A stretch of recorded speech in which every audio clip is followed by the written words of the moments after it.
The universe is everything that exists. But have you ever wondered what that truly means? It is not just an empty void with stars. It is the single fabric of reality, encompassing all matter, all energy, space itself, and even time. This grand structure includes all the stars, planets, galaxies, and nebulae that we can see, and the countless others hidden from our view. The universe is so vast that its scale is impossible to truly comprehend. The part of the universe that we can see stretches for a colossal 93 billion light-years in diameter. But the number is so large it loses all meaning. Imagine it not as a distance, but as a wall of time beyond which we are not yet able to peer. And no one knows how vast it is beyond this horizon. How did it all begin? The most compelling scientific theory, the Big Bang Theory, takes us back to a single point, approximately 13.8 billion years ago. In that very first moment, not only matter was born, but also the very rules of the game: energy, space, and even time itself. Therefore, asking what came before the Big Bang is like asking what is north of the North Pole. The question is meaningless because, before that moment, there was no before. As a consequence of this phenomenal event, our entire reality came into being. Astronomers believe that immediately after its birth, the universe was an unimaginably hot and dense cauldron, overflowing with energy and radiation. In the very first moments, fundamental particles, protons, neutrons, and electrons, formed in this boiling chaos. But fully fledged atoms, from which everything around us is made today, atoms of hydrogen and helium, could only form several 100,000 years later. This happened only after the universe had significantly expanded and cooled, allowing the particles to finally settle down and combine. Echoes of the Big Bang. And this primordial explosion left its mark. If the theory is correct, then over billions of years of expansion, the universe should have cooled to a specific temperature. And so it has. Using sensitive radio telescopes, scientists have detected a faint, all-pervading microwave radiation across the entire sky. This is the cosmic microwave background, a ghostly echo of that ancient event. Its temperature is just 2.7 degrees Kelvin above absolute zero. This perpetual cosmic hum is the oldest evidence we can detect, the echo of the birth of everything, still reaching us today. Speaking of the forces that shaped the universe, one cannot help but recall the legend of Isaac Newton. Upon seeing an apple fall to the ground, he realized it was acted upon by a force originating from the earth itself, the force of gravity. Indeed, every object in the universe possesses gravity, and its strength depends on its mass. The force of a tiny apple is negligible to our planet, but the Earth's immense mass relentlessly pulls the apple towards it. However, this was only a first approximation of the truth. The modern understanding of gravity, based on Albert Einstein's general theory of relativity, is far deeper and more astonishing. Einstein showed that gravity is not an invisible force, but a fundamental property of the cosmos itself. It is the curvature of the fabric of space-time by massive objects, much like a heavy ball warps a stretched rubber sheet. Stars and galaxies. It is this geometry of space that compels everything in the universe to move in its orbit. Gravity keeps the moon close to the Earth, preventing it from flying off into the void. The sun's mighty pull holds all the planets of our system in check. And an even more colossal force keeps the sun itself in its eternal dance with other stars within our galaxy. Our sun is a star, and a rather ordinary medium-sized one at that. Like all other stars, it is a giant ball of incandescent, glowing gas. It is a colossal thermonuclear furnace, continuously emitting the light, heat, and other forms of energy that make life on Earth possible. The sun and everything that revolves around it form the solar system. The other stars in the sky appear as tiny dots only because they are unimaginably far away. In reality, some of them are true giants, hundreds of times the diameter of our sun. Astronomers, like ancient seafarers, group stars into constellations to navigate the vast map of the night sky. However, it's important to understand that a constellation is merely a pattern as seen from our perspective. In reality, the stars within a single constellation can be enormous distances from one another. In the boundless expanse of space, stars group together into truly gigantic stellar archipelagos known as galaxies. Our sun and its planets are but a small part of our home galaxy, which we call the Milky Way. And our galaxy is just one of many. It was once thought there were just over 1 billion of them. But modern data, obtained from instruments like the James Webb Space Telescope, paints a far more grandiose picture. There may be hundreds of billions, or possibly even trillions of galaxies. Think about it. There are likely more stars in the universe than grains of sand on all the beaches and in all the deserts of our planet. In each of these galaxies, there are millions or even billions of stars. The most distant of them are hundreds of millions of light years away from us. By studying them, we embark on a true journey through time, peering into the most distant past of the universe. Today, we know not only that the universe is expanding, but that this expansion is accelerating, presumably due to the mysterious and invisible dark energy that constitutes the majority of our world. Scales and distances. Distances in the universe are so vast that measuring them in kilometers is pointless. Therefore, astronomers use a different measure, the speed of light, the absolute speed limit in our world, equal to 300,000 kilometers per second. The unit of measurement is the light year.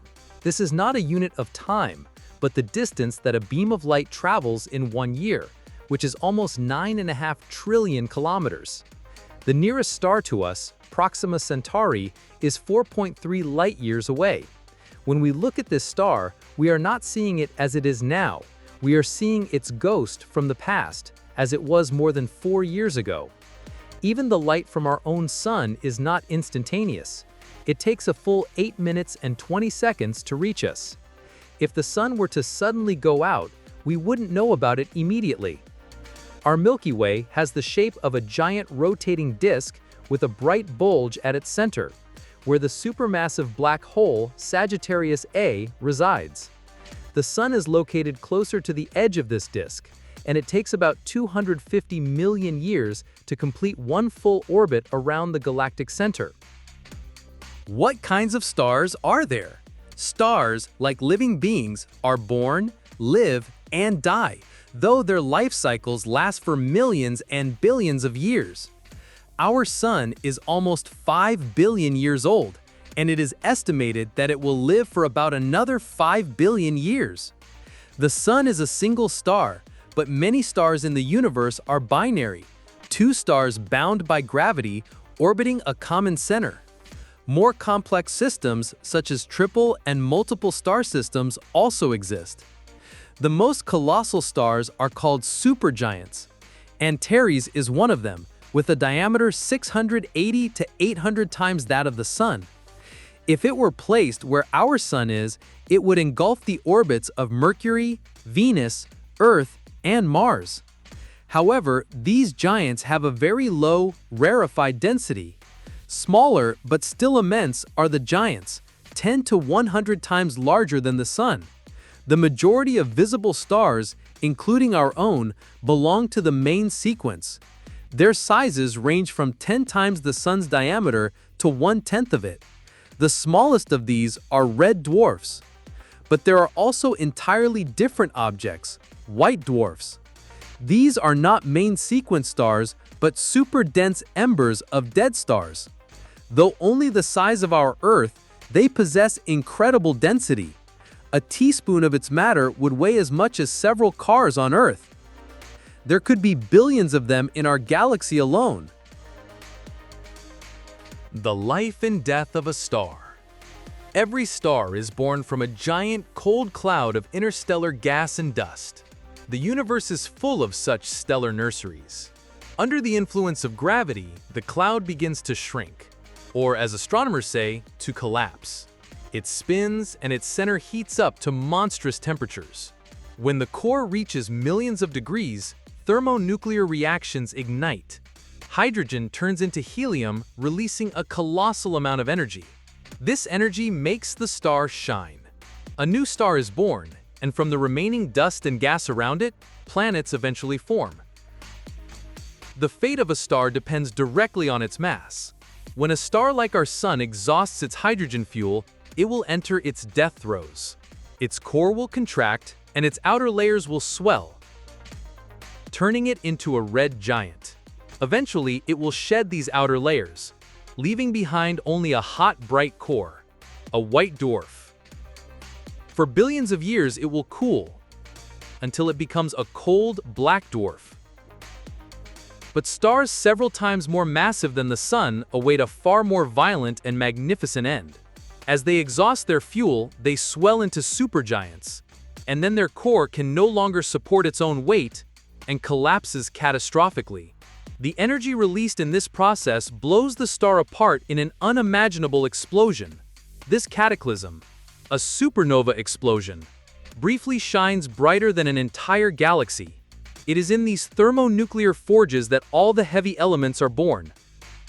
The gold, the oxygen, the iron in our blood, the calcium in our bones. We are, in the most literal sense, the children of stardust. After the explosion, a neutron star may remain, an object just a few dozen kilometers in diameter, but with a density many times greater than even that of a white dwarf. Black holes and new horizons. In some cases, if the original star was monstrously massive, the force of gravitational collapse is insurmountable.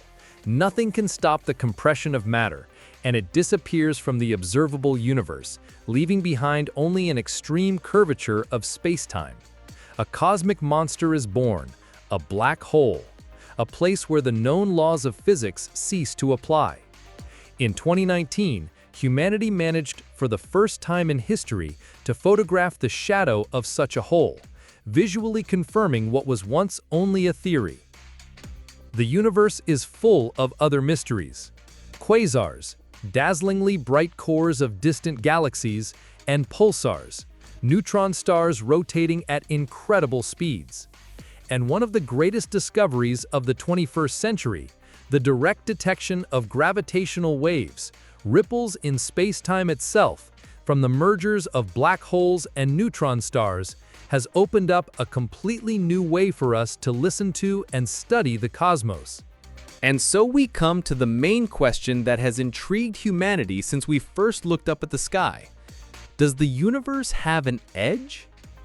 Scientists speak of the observable universe, the region of space from which light has had time to reach us in 13.8 billion years.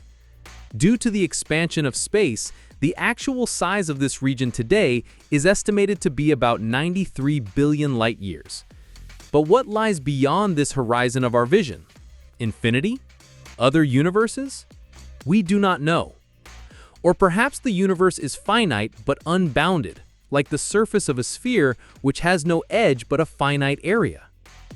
Perhaps the most incredible part of this entire story is that the universe itself, after billions of years of evolution, has given rise to an observer. It has given rise to us, and now it perceives itself through our eyes and our minds. So, perhaps the true edge of the universe is not a wall in space. It is the boundary of our own knowledge and imagination, which is pushed further back every day. We have journeyed from the very birth of time to the cataclysms in which stars die, and we have seen how intimately everything is interconnected, from distant quasars to the atoms in our own bodies. The story of the universe is also our own story, written in the language of physics and gravity. And most importantly, it is far from its end, as the most exciting discoveries may still lie ahead. That's all for now. Thank you for watching and stay curious. See you in the next video.